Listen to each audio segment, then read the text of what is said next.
In front of me is XIAOMI Pad 8 and today I would like to show you how you can set up screen lock.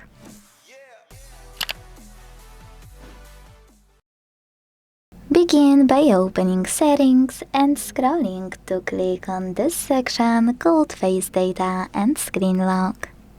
Then click on Screen Lock here and tap on one of those login methods you wanna set up: pattern, PIN or password. Wait 5 seconds and tap on Got it. Now it's time to create your login method. And if you made a mistake, don't worry, click on Clear at the bottom on the left and redo it. Repeat it to confirm it and tap on Confirm.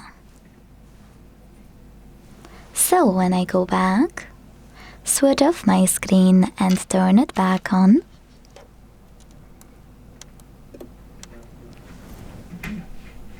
Icons that pattern is required.